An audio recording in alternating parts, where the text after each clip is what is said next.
It almost sounds like that.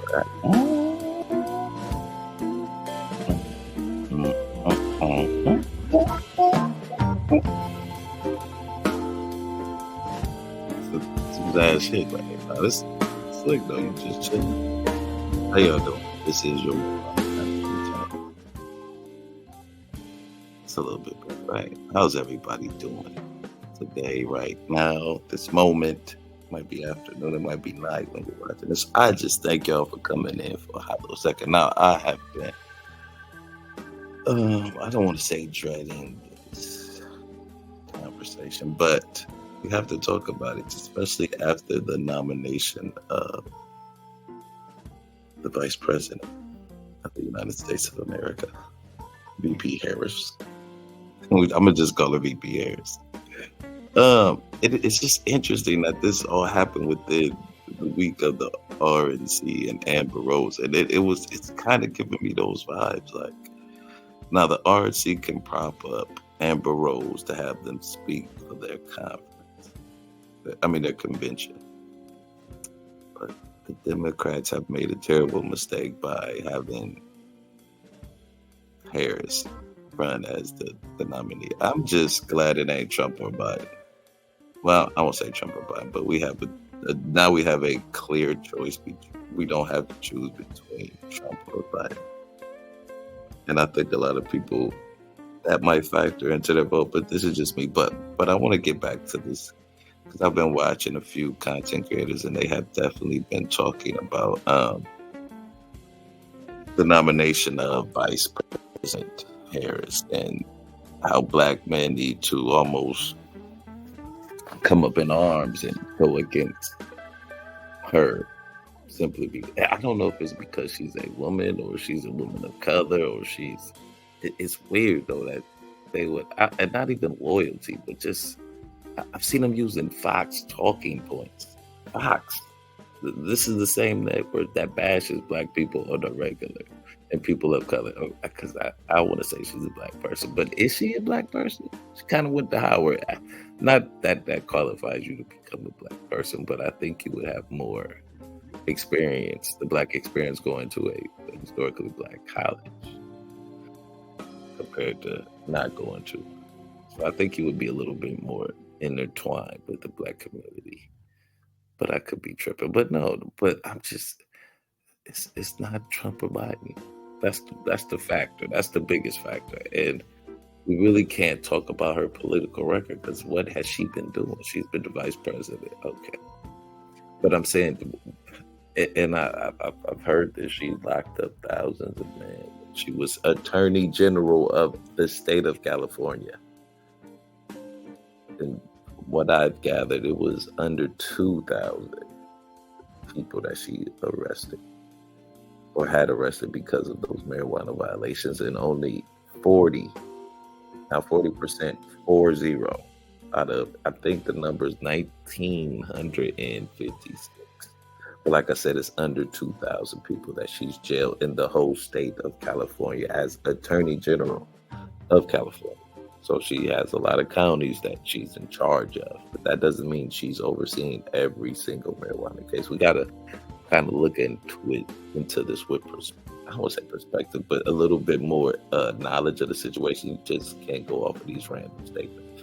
And unfortunately, black man, it's a lot of people in this political game that know we don't have the political IQ to even question or to come back with a comeback on people we have a little disagreement.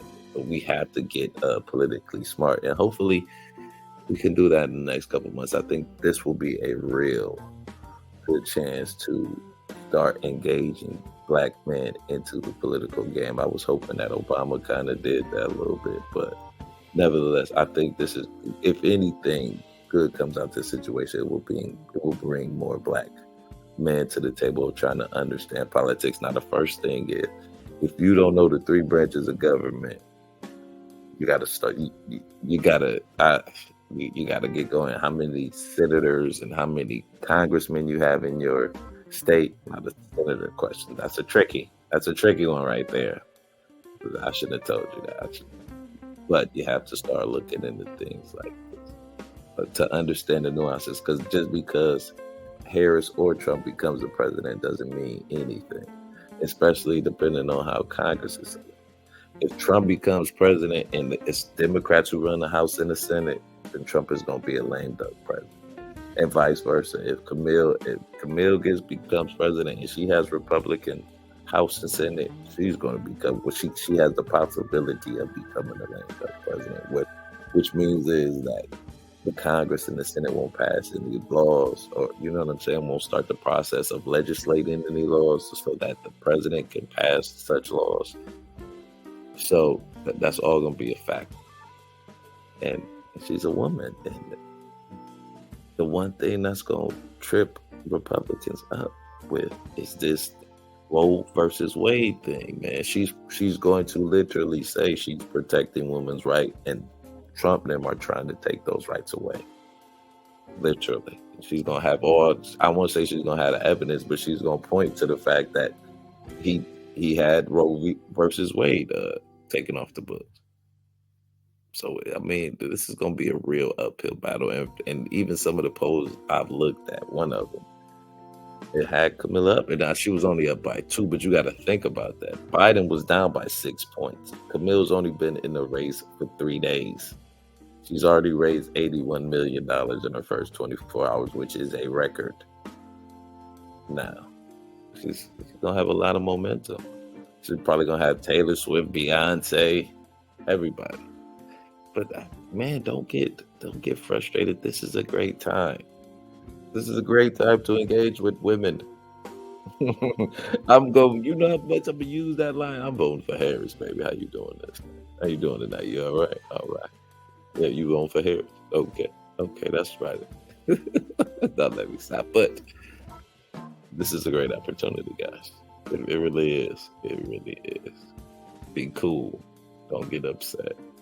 We're going to be doing a couple more videos because, like I said, the comparison, I mean, just to have Amber Rose at the RNC and then trying to talk about Camille.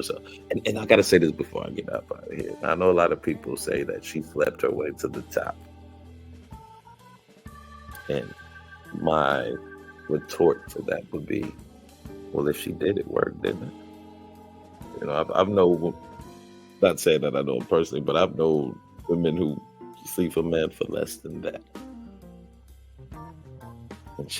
And now she has a 50% chance of becoming the president. I mean, if you go sleep your way to the top, that's kind of the way to do it, wouldn't it be?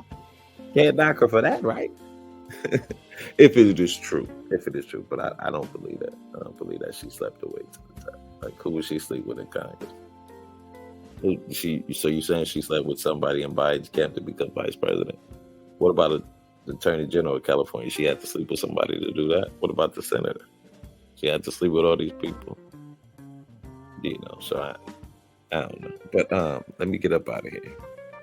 And I just want men who are, especially in the Black manosphere, don't mess this up for guys who like women. All right, we like women. We're gonna use this to our advantage. Okay, it's a great opening line. I'm voting for Harris. You might want to try it.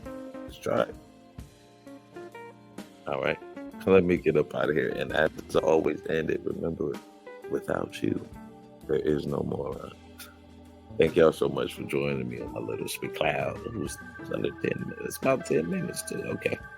But yeah, we're going to start getting heavy into this because time to get this, this YouTube money, especially off of this. This is going to be a hot button. I need to find, I might have to be a contrarian rather. I'm sorry. But let me get up out of here.